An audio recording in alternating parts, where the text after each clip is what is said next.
you to know that I'm never leaving, 'cause I miss the snow till death will be freezing. Yeah, you are my home for... Assalamualaikum warahmatullahi wabarakatuh. Perkenalkan, saya Saskia Putri Adli bersama ketiga rekan saya yaitu Naomi Asindi, Maya Septani Wardani, dan Sonia Angelina Bahama Putri. Di sini kami akan menyampaikan sedikit materi mengenai perubahan pada usia lanjut. Baiklah, langsung saja. Yang pertama, saya akan menjelaskan materi perubahan kemampuan motorik, penyebab fisik, dan penyebab psikologis pada usia lanjut. Yang pertama adalah perubahan kemampuan motorik. Gerak motorik adalah gerakan tubuh yang dilakukan dengan otot-otot besar atau kecil, dengan perintah dari sistem syaraf pusat yang digunakan untuk aktivitas sehari-hari, seperti duduk, berjalan, berolahraga, menulis, dan sebagainya. Gerak motorik sangat penting pada lansia, karena bisa melakukan aktivitas sehari-hari tanpa ada hambatan, seperti melakukan olahraga, menjaga kebugaran, melakukan aktivitas seperti orang biasanya. Kemudian, penyebab fisik dan penyebab psikologis usia lanjut. Yang pertama, perubahan fisik. Perubahan fisik adalah perubahan-perubahan yang terjadi secara alami pada organ-organ tubuh manusia.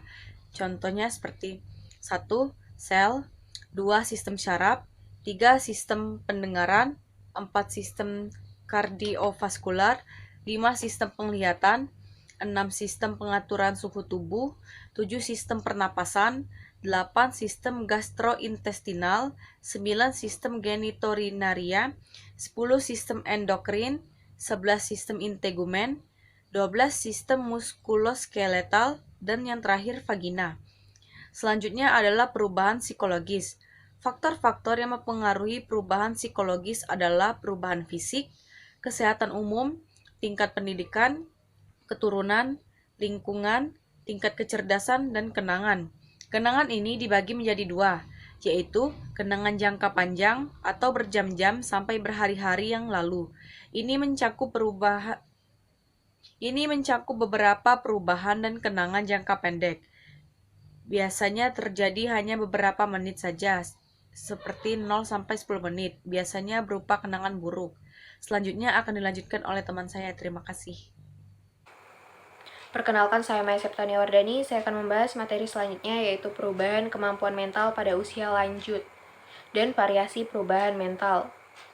Faktor yang mempengaruhi perubahan mental yaitu perubahan fisik, kesehatan umum, tingkat pendidikan, keturunan, lingkungan, tingkat kecerdasan, dan ingatan atau memori. Masalah kesehatan mental pada lansia dapat berasal dari 4 aspek, yaitu fisik, psikologi, sosial, dan ekonomi. Masalah tersebut dapat berupa emosi labil, mudah tersinggung, gampang merasa dilecehkan, kecewa, tidak bahagia, perasaan kehilangan, tidak berguna, depresi, retardasi, hopeless, sensitif, depresi, insomnia, paranoid, demensia, dan kecemasan. Pada umumnya, masalah kesehatan mental lansia adalah masalah penyesuaian. Penyesuaian tersebut karena adanya perubahan dari keadaan sebelumnya seperti fisik masih kuat, bekerja, dan berpenghasilan menjadi kemunduran. Selanjutnya, variasi perubahan mental. Yang pertama, perubahan pada pendengaran alias tuli.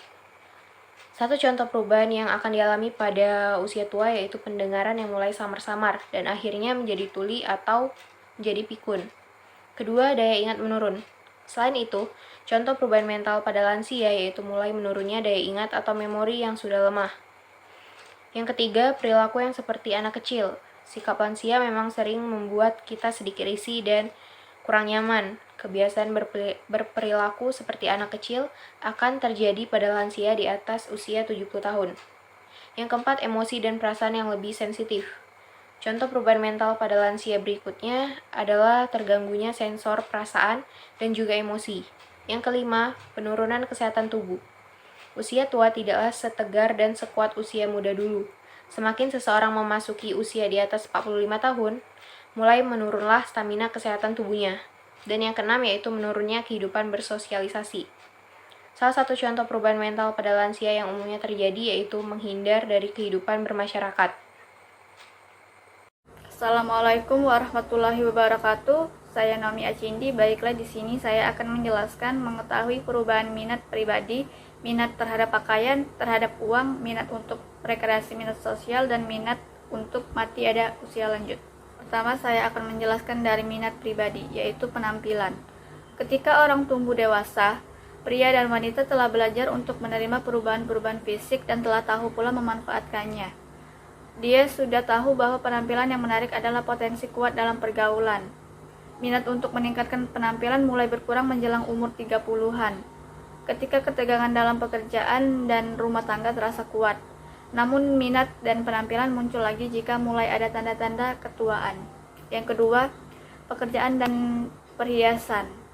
Orang mengetahui bahwa penampilan itu penting bagi keberhasilannya di semua bidang kehidupan, sehingga sering menghabiskan uang dan waktu untuk pakaian dan perhiasan dalam penyesuaian pribadi maupun sosial. Minat ini tidak menjadi berkurang seiring bertambahnya usia. Selain meningkatkan penampilan, pekerjaan pada masa dewasa dini merupakan indikasi status sosial, simbol individualitas, prestasi sosioekonomi, dan meningkatkan daya tarik. Yang ketiga, uang. Mereka tertarik pada uang karena dapat memenuhi kebutuhan saat ini daripada untuk hari depan. Ada anggapan jika ia memiliki atau mengerjakan hal-hal yang ada dari kelompoknya, kepemilikan itu akan mempercepat penerimaan dalam kalangan itu serta memantapkan kedudukannya. Berbagai masalah yang ditimbulkan uang berasal dari kurangnya pengetahuan bagaimana memanfaatkan uang secara bijaksana, atau terbawa kebiasaan sewaktu masih remaja. Yang keempat, minat rekreasi, yaitu kegiatan memberikan kesegaran dan mengembalikan kekuatan dan kesegaran rohani sesudah lelah bekerja atau sesudah mengalami keresahan batin. Yang kelima, minat sosial. Dalam masa dewasa dini, orang sering merasa kesepian. Hafigurs telah menjelaskan bahwa rasa kesepian pada masa dewasa dini terjadi karena periode itu merupakan periode yang kurang terorganisir dalam kehidupan seseorang, yang menandai transisi dari lingkungan yang terbagi menurut umur ke lingkungan yang terbagi menurut status sosial. Yang terakhir, minat untuk mati ada usia lanjut. Kematian bagi seseorang dapat berubah seiring dengan perubahan usia manusia, karena seiring rentang kehidupan manusia akan menemukan pengalaman-pengalaman dalam kehidupannya.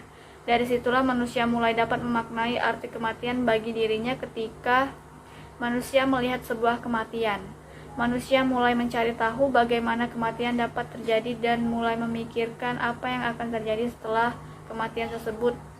Minat untuk mati ada usia lanjut. Terima kasih. Assalamualaikum warahmatullahi wabarakatuh. Saya Sonia Angelina Bahama Putri. Di sini saya akan menjelaskan tentang bahaya fisik dan bahaya psikologis pada saat usia lanjut. Orang lanjut usia atau biasa disebut lansia merupakan menurut Departemen Kesehatan ialah seseorang yang sudah mencapai umur 60 tahun dan mengalami penuaan dari segi fisik, biologis, sosial, dan kejiwaan. Jumlah dan proporsi kelompok lansia saat ini sekitar 600 juta jiwa yang diprediksi akan terus meningkat setiap tahunnya. Pertumbuhan lansia yang akan terus meningkat akan menyebabkan beberapa masalah yang timbul oleh proses penuaan. Biasanya lansia akan mengalami kemiskinan yang menyebabkan munculnya beberapa masalah kesehatan fisik, sosial, ekonomi, maupun psikologis. Umumnya, apabila seseorang telah memasuki masa lansia, mulai merasakan beberapa kondisi-kondisi patologis, di antaranya tingkat energi dan tenaga yang menurun tidak seperti masa mudanya. Kulit mulai keriput, kondisi tulang yang makin rapuh, ingatan berkurang, kondisi fisik mengalami penurunan secara berlipat ganda. Hal ini menimbulkan dampak pada kehidupannya. Para lansia dituntut untuk melakukan penyesuaian diri dan sosial lebih besar sehingga rentang usia lansia rentan terhadap gangguan atau kelainan fungsi fisik, sosial maupun psikologis. Gangguan psikologis yang sering dialami oleh lansia antara lain adalah depresi, gangguan kecemasan, gangguan tidur, demensia, Alzheimer. Gangguan psikologis pada lansia ini dapat menyebabkan sesuatu keadaan ketergantungan kepada orang lain. Namun, sebagian besar masyarakat atau para lansia itu sendiri kurang menyadari gejala-gejala gangguan psikologis yang dialami lansia. Maka dari itu, memberikan psikodukasi, deteksi mengenai screening atau deteksi dini gangguan psikologis pada lansia sangat dibutuhkan guna meminimalisir gangguan psikologis yang lebih berat dengan menyelesaikan kebutuhan fisik dengan kondisi psikologis maupun sosial mampu menjadikan lansia lebih produktif.